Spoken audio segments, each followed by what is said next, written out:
तक जो नकारा निकम्मा नालायक और गद्दार थे, आज वो उनसे गलबाइयां लगा कर रहे हैं गहलोत साहब। कांग्रेस ने कई बार आंदोलन करने की कोशिश की, चाहे जिले समाप्ति की बात पर हो, चाहे दूसरे मुद्दों पर हो, पर जन समर्थन उन्हें नहीं मिल रहा। इस तक जो नकारा निकम्मा नालायक और गद्दार थे, आज वो उनसे गलबाइयां लगा कर रहे हैं गहलोत साहब।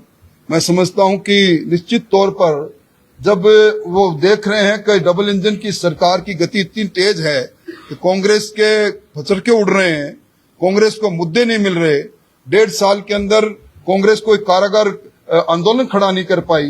कांग्रेस ने कई बार आंदोलन करने की कोशिश की, चाहे जिले समाप्ति की बात पर हो, चाहे दूसरे मुद्दों पर हो, पर जन समर्थन उन्हें नहीं मिल रहा। इस परियोजना में अलग अलग कई बांध बनेंगे, और ये कह सकता हूँ कि ये भी हमारे राजस्थान की कृषि की अर्थव्यवस्था में बहुत बड़ा एक मील का पत्थर साबित होगा। केंद्र सरकार राजस्थान और हरियाणा के अंदर संयुक्त डीपीआर बनाने के लिए समझौता हो गया। हरियाणा के चुनाव में कांग्रेस ने घोषणा पत्र में ये कहा था कि अगर कांग्रेस सरकार हरियाणा में बनती है तो यमुना जल समझौते को हम सिरे से खारिज करेंगे।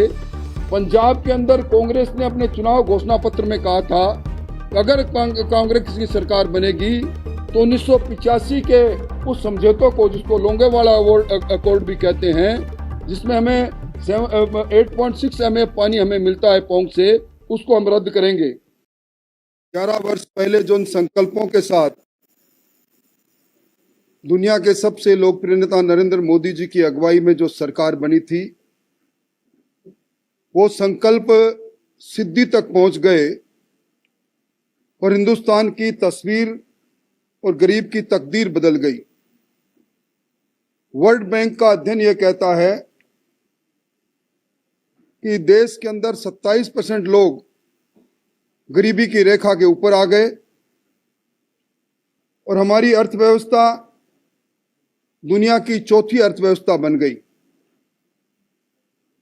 इस सिद्धि के अंदर ऑपरेशन सिंदूर, जिसने दुनिया के सामने बदले हुए हिंदुस्तान की तस्वीर रखी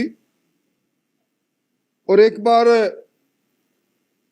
दुनिया के सामने स्वाभिमान हिंदुस्तान ने बता दिया कि उस पर उसकी सरहद और जीरो टॉलरेंस आतंक के विरुद्ध में, उसकी नीति के विरुद्ध में अगर कोई देश काम करेगा तो उसको भुगतान करना पड़ेगा।